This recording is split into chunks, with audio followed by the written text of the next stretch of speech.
Easter theme in just a sec. I need a little help, little sartorial advice. So I was just laying down my wagers for tonight on my BetParks app.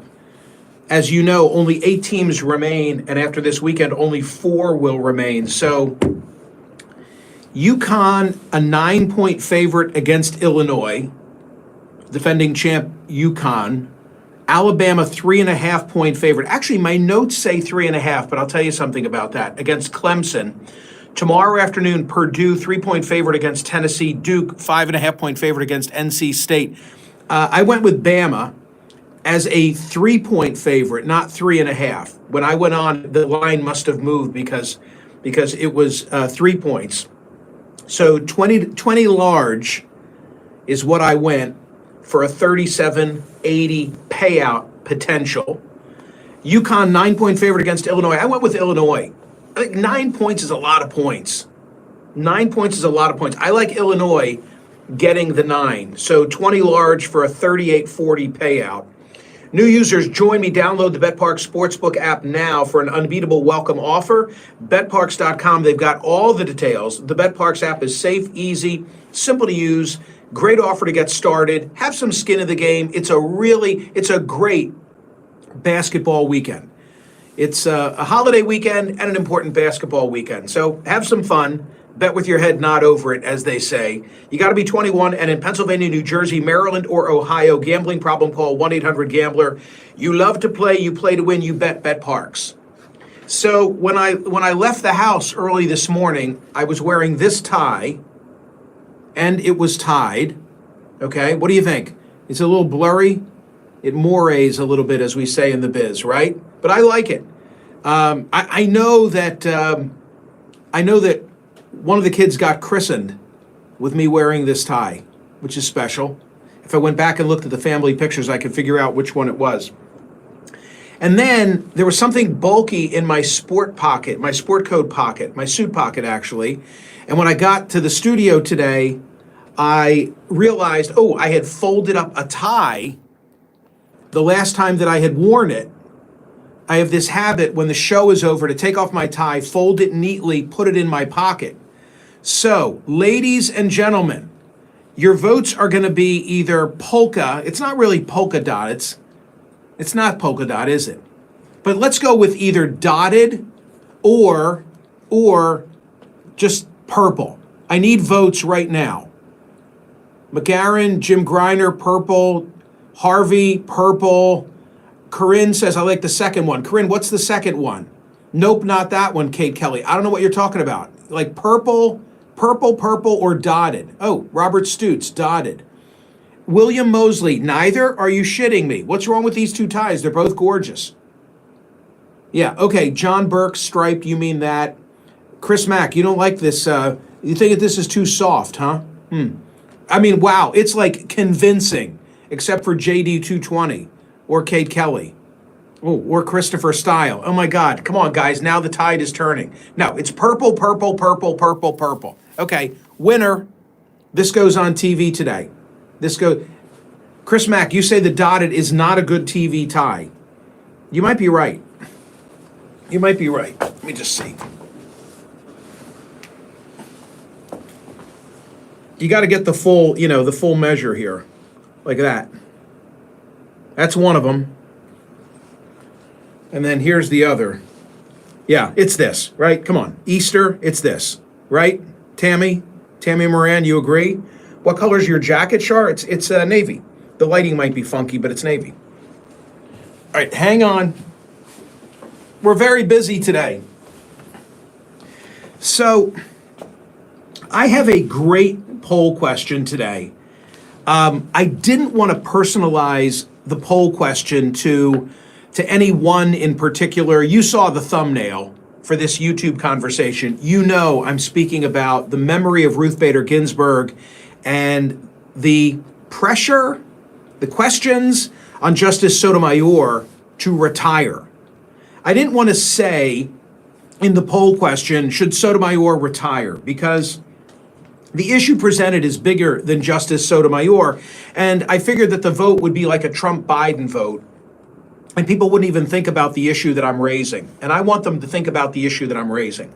So the way that I've worded it is this: should a Supreme Court justice ever time their retirement so as to influence the selection of their successor?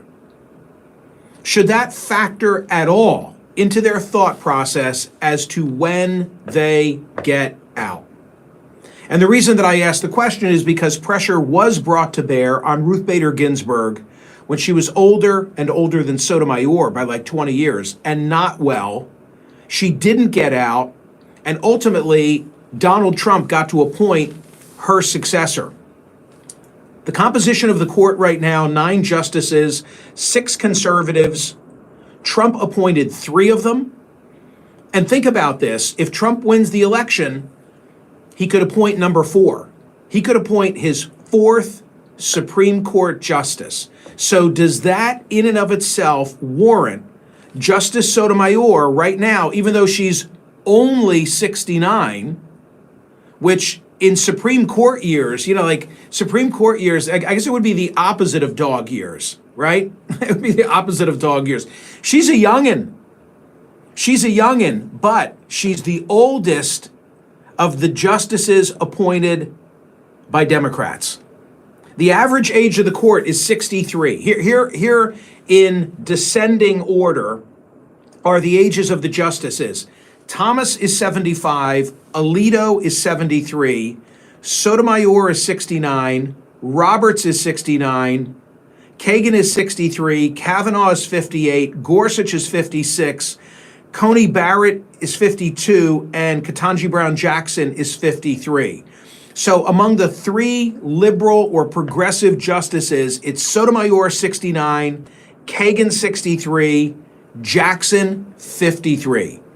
The Trump appointed, it's a whole new game now. Age is everything.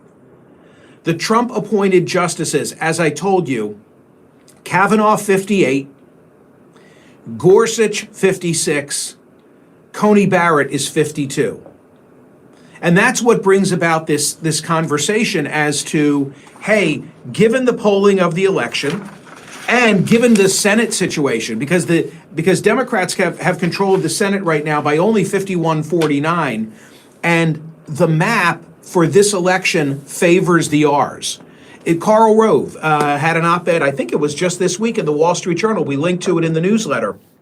And he said that the map favors Republicans taking control of the Senate. So even if Biden beats Trump, it means he's going to have to work with a Republican Senate in order to get confirmation for anyone he might have the opportunity to appoint.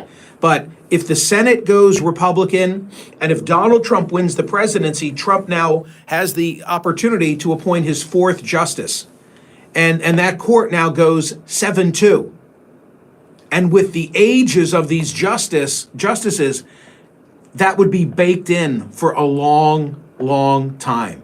Huffington Post, Molly Redden had a good piece on this, reminding of the history that brings it to light. The relative silence, well, I'll back up one paragraph. Listen to this framing. At 69, Sonia Sotomayor is the oldest justice on the Supreme Court to have been picked by a Democrat. And now Democrats may be about to lose the Senate, White House, or both. But on the left, there is little open debate about whether she should retire. The relative silence recalls the almost total lack of pressure on Ginsburg to retire exactly 1 decade ago. Ginsburg seemingly betting that she would outlive a Republican-held Senate, and then Donald Trump's presidency, died of pancreatic cancer at age 87, just weeks before Joe Biden won the 2020 election. When Trump nominated her replacement, Amy Coney Barrett, and she was confirmed on October 26, he cemented the 6-3 conservative majority that then took less than 2 years to fully overturn Roe v. Wade, among other seismic jurisprudential shifts. Fearing a repeat of history, a handful of people who were critical of Ginsburg's judgment are warily reprising their warnings. So there's the question. Sotomayor, only 69 years old, because of the looming election, should she decide, hey, I'm going to get out now? I mean, probably by her calculation, she figures she's got another 10 or 15 years, although she does have a health condition, diabetes, traveled with a medic, I think it was in 2018. But I'm asking the question in the abstract. And I love this. I hope we get decent voting on it today, because, it does require a little bit of thought, and you have to know what I'm talking about. My wording: should a Supreme Court justice ever time their retirement so as to influence the selection of their successor? Should they ever have their eye on the election timeline when deciding when to get out? So that's the poll question of the day today. As I'm going to say on CNN today, my first words: everyone has had their say about Ronna McDaniel except me. And now it's my turn. I've talked about it on radio for several days. I'm totally into the issue, the very difficult task of how do you cover Trump and his supporters. And I thought that debacle with NBC was so mishandled on so many different levels. David Urban is going to be one of my guests today talking about that. I think my first question to him is going to be, should she have been hired? Should she have been fired? What are the answers to those questions? And by the way, we talked about this on radio, and I know that some of you say, well, you agree with me. You agree with me, like you've got to have a seat at the table for the Trump mindset. And then some of you draw the line at the point of saying, but you can't be an election denier. Well, I wanted to refresh my recollection as to the polling data. There was a Fox News poll that was taken just within the last 2 weeks. Yeah, here it is. 67% of Republicans don't think that Biden legitimately won the election. Now, do you say, well, anybody representative of those 67% does not get on air? Or are you saying, well, they believe that because people have gotten on air? This is kind of funny. In preparing for the commentary that I'm going to deliver on this issue on CNN, we were having a conversation. I was having a conversation with my team, and we were reminding one another of some of the controversial guests that I've had on air just in the last year or so. And there have been a lot. There have been a lot. And every time, like you shouldn't be on that network. You belong on Fox. Why would you put her on? Why would you put him on? I'm nothing if not consistent. I'd love to have Ronna McDaniel on my program today to talk about all this. I just think that shunning the dialogue is never a good thing. Better to bring it out in the open. So I'll talk about that today. So I told you about Sotomayor and, the RBG comparison. That's the poll question of the day. I'm going to have a law professor talking about that with me. He's got a decided opinion about it. His name is Paul Campos. I'm also going to have a good conversation about the cost of college, where at certain New England schools, you're talking $100,000 a year. You know what? I don't know if I'll say this way on TV. I really should, but the wealthy can afford it. The poor get subsidized, and the middle class gets screwed. I mean, that's what happens when college is approaching $100,000 a year.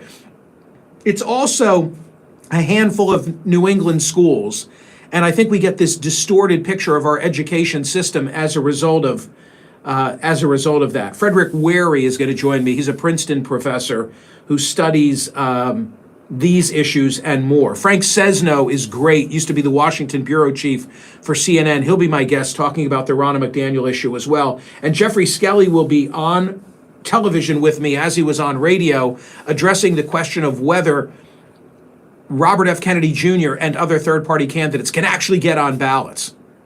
There's a lot of interest in Bobby Kennedy's campaign, but can he actually get on ballots? And we'll have that dialogue as well. So anyway, that's a lot, right? That's a lot for an Easter weekend program. Okay, two other things that I wanted to say.